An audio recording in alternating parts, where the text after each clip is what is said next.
আসসালামু আলাইকুম। Welcome to Bauniya homemade cake. আজকে এই পান্দান কেকটার রেসিপি দেখাবো। পান্দান ফ্লেভারটা সম্পর্কে অনেকেই পরিচিত না। তো পান্দান ফ্লেভারের কেকটা কিন্তু একই সেম প্রসেসেই বানানো। অন্যান্য ফ্লেভারের কেক যেরকম এটা সেরকমই হয়। আর এর জন্য আমি হাফ কাপ পরিমাণ ময়দা নিয়ে নিয়েছি। এখানে আমি হাফ কাপের থেকে 1 চামচ ময়দা সরিয়ে কর্নফ্লাওয়ার নিয়ে নিয়েছি আর হাফ চামচ বেকিং পাউডার দিয়েছি। চিনি নিয়েছি হাফ কাপের থেকে একটু কম, আর দুটো ডিম নিয়ে নিয়েছি। ডিমের সাদা অংশ আলাদা আর কুসুম আলাদা করে কুসুমের মধ্যে হাফ চামচ পান্দান যে ইমালশনটা আছে সেটা দিয়ে কুসুমটাকে আমি মিক্স করে রেখেছি। এখন ডিমের ফোমটা তৈরি করার পালা। তো ডিমের ফোমটা যখন আমরা তৈরি করব, এই যে নিচে পানি যখন থাকে এই অবস্থায় কখনো চিনি অ্যাড করব না। পুরোপুরি নিশ্চিত হয়ে নেবেন যে নিচে কোনো ডিমের পানি নেই। পুরোটা ডিমই আপনার মায়োনিজের মতো, এই যে এরকম মানে শক্ত হয়ে এসেছে মায়োনিজের মতো, তখনই আপনি চিনি অ্যাড করবেন। না হলে চিনি থেকে যে পানি ছাড়বে তাতে ডিমের ফোম আর হইতে যাবে না। তো এভাবে আমি পালাক্রমে একটু পরপর চিনিগুলো দিয়ে দিয়ে ডিমের ফোমটা তৈরি করে নিয়েছি। আর এর মধ্যে ক্যামেরাটা আমার অন করতে মনে ছিল না। আমি ভেবেছিলাম ক্যামেরাটা অন করাই, তার মধ্যেই আমি ওই যে ইমালশন মিক্স করা ওটা দিয়ে দিলাম কুসুমগুলো, আর দিয়ে দিলাম 1 টেবিল চামচ তেল, যেটা অফ ক্যামেরায় দিয়েছি, আমার খেয়াল ছিল না। তো দেখতেই পাচ্ছেন ডিমের ম্যারাংটা রেডি হয়ে গিয়েছে। আর তেলটা দেওয়ার পরে কিন্তু জাস্ট কয়েক সেকেন্ডের জন্য আমি বিট করেই বন্ধ করে দিলাম। এখন আমি শুকনো উপকরণগুলোকে 3 পালায় চেলে চেলে দিয়ে হালকা হালকা করে নেড়ে নেড়ে মিক্স করে নিব। আর অবশ্যই এটা এক সাইড থেকেই নেড়ে নিতে হবে, আওলা করে মিক্স করা যাবে না। এক পাশ থেকেই ফোল্ডিং মেথডে এটা মিক্স করে করে যেতে হবে হালকা হালকা করে। তারপরে আমি এটাকে আগে থেকেই একটা মোল্ডে ব্রাশ করে রাখা ছিল তেল, সেটার মধ্যে ঢেলে দিব। আর আমি ওভেনটাকে এর মধ্যে প্রিহিট করে নিয়েছি 10 মিনিটের জন্য 150 ডিগ্রি সেলসিয়াসে।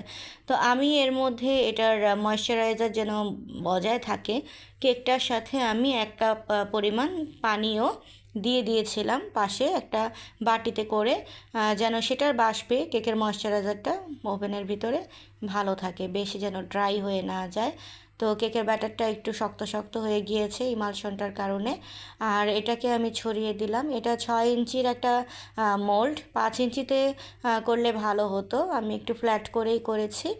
তো এভাবে ট্যাপ করে নিয়ে আমি টুথপিকের সাহায্যে পুরাটা সুন্দর করে এটাকে মানে সমান করে বাবলগুলো বের করে দিয়েছি। এখন আমার কেকটা রেডি হয়ে গিয়েছে। আমি অফ ক্যামেরাতে এটা 2টা স্লাইস করে নিয়েছি, আর এটা 162 গ্রাম হয়েছে। তো আপনারা এই ক্ষেত্রে বলতে পারেন যে 162 গ্রামের কেকটা 2 ডিমের কেক, এটা 1 পাউন্ডের কেক হবে নাকি কতটুকু কেক হবে দেখি। আপনারা এটা কমেন্ট করে আমাকে জানাবেন যে 162 গ্রামের কেকটা কতটুকু হবে।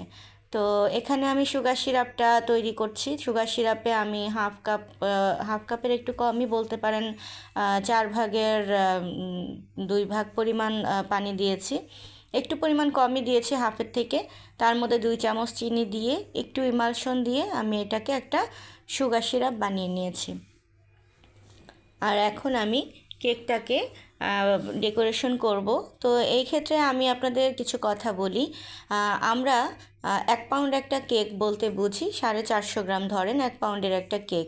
তো এখানে আমার কেকের বেসটা আপনারা দেখতেই পেলেন 162 গ্রাম এসেছে। 162 গ্রামের একটা কেকের বেসকে আমি যদি এখন 450 গ্রাম বানাই, তাহলে আমি এখানে আর কী বা অ্যাড করতে পারবো? অবশ্যই আমাকে ক্রিম অ্যাড করতে হবে। তার মানে 1 পাউন্ডের একটা কেক 2 ডিম দিয়ে যদি আপনারা বানান, তাহলে আপনাকে অনেক পরিমাণ ক্রিম ইউজ করতে হবে। তো এই কেকগুলো খেতে গেলেই কাস্টমারদের সেই কমপ্লেনটা আসে যে কেকে শুধু ক্রিমই ছিল, কেক পাইলাম না। তো এইভাবে কেক বানালে আসলে ক্রিমটাকেই আপনার বেশি করে দিতে হবে। আর আরেকটা বিষয় যেটা আসে সেটা হচ্ছে, আমরা বা অনেক বেকারসরা যেটা করে, কেকের মধ্যে যে সুগার সিরাপটা অ্যাড করলো, এই সুগার সিরাপের ওয়েটটা কেকের ওয়েটের সাথে মানে যোগ করে দেয়। আমি সেটা করি না। এখন সুগার সিরাপের উপাদানটা কী? মেইন উপাদানটাই হচ্ছে পানি। তো পানির যে ওয়েট, পানির ওয়েট অবশ্যই বেশি হবে। ধরেন 100 গ্রাম সুগার সিরাপ লাগলো, 100 গ্রাম কেকের দামের সাথে কি আপনি 100 গ্রাম পানির দাম মিলাবেন? 100 গ্রাম পানি কি, 1 বোতল পানির দাম কত? 20 টাকা। তো সেখানে আপনি যদি 100 গ্রাম পানির দামই তো 100 টাকা চলে আসে। তো সেটা তো হলো না। কেকের দামে আপনি তো পানির দাম নিতে পারেন না। তো সুগার সিরাপের দামটা আমি মানে সুগার সিরাপের যে ওজনটা এটা আমি কেকের সাথে কখনোই ধরি না। তো সেক্ষেত্রে আমার কিন্তু 2 ডিমে এটা একটা 1/2 পাউন্ডের কেক হয়েছে। এটা 2 ডিমে একটা 1/2 পাউন্ডের কেক হয়েছে। আপনি যদি আমার 1 পাউন্ডের যে কেকটা সেটা 3 ডিমে হয়। 3 ডিমের একটা কেকের বেজের ওজন আসবে 300 গ্রাম। একদমই সুন্দর মতো 300 গ্রামের একটা কেক হয়ে যায়। আর 300 গ্রাম কেকের সাথে নিশ্চয়ই 300 গ্রাম পরিমাণ ক্রিম লাগবে না। সমান সমান ক্রিম দিলেও ক্রিম খেতে বেশি লাগবে। সেক্ষেত্রে ক্রিমটা হবে 3 ভাগের 2 ভাগ পরিমাণ। 300 গ্রামের জন্য আমার 200 গ্রাম, 220, ক্ষেত্র বিশেষে 250 গ্রাম পর্যন্ত ক্রিম লাগে। তো এইভাবে তখন 550 গ্রামের একটা কেক হয় আমার, একেবারে কাটায় কাটায়। সুগার সিরাপের কোনো ওজন আমি কেকের মধ্যে ধরি না, এটা সম্পূর্ণরূপেই মাইনাস করে দিই। 2 চা চামচ চিনির ওজন বা 4 চা চামচ চিনির ওজন কতটুকু আসলো এটা কেকের মধ্যে অটোমেটিক্যালি অ্যাড হয়ে যায়, এটা আলাদা করে মাপার কিছু নেই। তো আমার হিসেবে 1 পাউন্ডের একটা কেক কিন্তু 3টা ডিমের হবে। যদি আপনি ক্রিম ইচ্ছা মতো দেন তাহলেই সেটা 2 পাউন্ডের একটা কেককে 2টা ডিমের একটা কেককে আপনি ইচ্ছা মতো ক্রিম দিয়ে 1 পাউন্ড বানাইতে পারবেন। কিন্তু আপনি যদি স্পঞ্জটাকে বেস করে উঠান কেকটা, তাহলে কিন্তু আপনি কখনোই 2টা ডিম দিয়ে 1 পাউন্ডের কেক আনতে পারবেন না। এটা সম্ভব না 2টা ডিম দিয়ে। হ্যাঁ, আনতে পারবেন, ইচ্ছা মতো সুগার সিরাপ দেন, তারপরে পানির ওজনটা কেকের মধ্যে ঢুকায় ঢুকায় আপনি কেকের ওজন বানান। সেটা কিন্তু একদমই একটা ধোঁকাবাজি করা হয় কাস্টমারদের সাথে। কাস্টমার আপনার থেকে কেক নিচ্ছে, আপনি পানের ওয়েটটা কেন কেকের মধ্যে দিয়ে দিয়ে কেকের ওজন বাড়ায় তারপরে এটাকে 1 পাউন্ড বানাবেন? এটা আপনি করতে পারেন না। তাই আমি যে প্রসেসটা ইউজ করি সেক্ষেত্রে আমার কেকটা কিন্তু ভালোই বড় হয়। এটা আমার একটা 1/2 পাউন্ডের একটা কেক, সেটা আমি 6 ইঞ্চিতে বেক করেছি। তো 6 ইঞ্চিতে বেক করা কিন্তু যথেষ্ট বড়। 2টা লেয়ার করেছি, ভালোই মোটা মোটা 2টো লেয়ার হয়েছে। তো এইভাবে যদি কেকটা বানানো হয়, আমার মনে হয় না কখনো কোনো কাস্টমার কেক নিয়ে বিরক্ত ফিল করবে যে ক্রিম দিয়ে ভরা কেক খাচ্ছি। আর আমার বিজনেসের শুরুতেও অবশ্য আমি এভাবে কেক করতাম না। আমি ওই 2 ডিমেই পড়েছিলাম, 1 পাউন্ড মানে 2 ডিম, 1 পাউন্ড মানে 2 ডিম। তো সেখান থেকে আমি সরে এসে আমার নিজস্ব চিন্তাভাবনা থেকে এই জিনিসটা আমি নিজে থেকে উপলব্ধি করলাম যে এই মেজারমেন্টটাই সম্পূর্ণ ভুল। ইন্টারনেট জগৎ থেকেই তো শেখা, তো সেই মেজারমেন্টটা যে ভুল সেটা আমার নিজের অভিজ্ঞতা থেকেই আমি বুঝতে পেরেছি। তো এই হচ্ছে আমার কেকটা। এটা পান্দান ইমালশন দিয়ে ক্রিমটা করা, আর যার কারণে একটু সবুজা ভাব একটা ভাব আছে এখানে ফ্ল্যাশ লাইটের কারণে।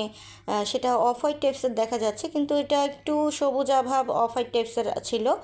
আর আমি এখানে ব্লু কালার কম্বিনেশন করে 3টা রোজ দিয়ে দিয়েছি। আমি আসলে বাসার জন্য কেকটা করেছিলাম, কোনো রকম ডেকোরেশন করতে চাচ্ছিলাম না, কিন্তু এভাবে তো কোনো কিছু উপস্থাপন করা যায় না। আর আমার হাতের কাছে যে বোর্ডটা ছিল আমি সেই বোর্ডটা দিয়েই মানে কাজ করা শুরু করে দিয়েছি। আমার একেবারেই প্ল্যানিং ছিল না কোনো প্রকার ভিডিও করার, কিন্তু পরে আমার মনে হলো অনেক দিন হলো কোনো প্রকার ভিডিও করি না, তাহলে একটা ভিডিও করেই ফেলি। এই ভিডিওটা করে তারপরে আমি একটু মানে শ্যাওলা কালার বানিয়ে এখানে আমি লিখে দিলাম, কি লিখবো তাই বুঝতে পারতেছিলাম না, তাই লিখে দিলাম কেমন আছো তুমি। তো এই আমার কেকটা আপনারা দেখতেই পাচ্ছেন। আর আমার সাথে আপনাদের মেজারমেন্ট নিয়ে যদি কোনো কথা থাকে আমাকে কমেন্ট সেকশনে সেটা বলে যাবেন। এটা আমার 2 পাউন্ডের 2 ডিমের 1/2 পাউন্ডের একটা কেক। এখন চলুন আমি কেকটাকে ওজন করে আপনাদের দেখাই। আমি কেকটা বসানোর আগে বোর্ডটার ওজন নিয়েছিলাম, বোর্ডটা 100 গ্রামের। এখন দেখেন কেকটার ওজন আপনাদেরকে দেখাচ্ছি, 437 গ্রাম আসছে। 400 থেকে 100 বাদ দিই বোর্ডের ওজন, তাহলে থাকছে 337 গ্রাম। এখন ধরেন 37 গ্রামও বাদ দিয়ে দিলাম, ওটা আমার পানির ওজনটা সুগার সিরাপের, তাহলে আসে কত? 300 গ্রাম। হয়ে গেল তো সেই 1/2 পাউন্ডের কেকটা।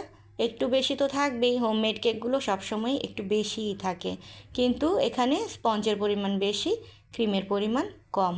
তো আমাদের উদ্দেশ্যই সবসময় থাকে কাস্টমারের স্যাটিসফ্যাকশন। তো আপনারা সবাই ভালো থাকবেন।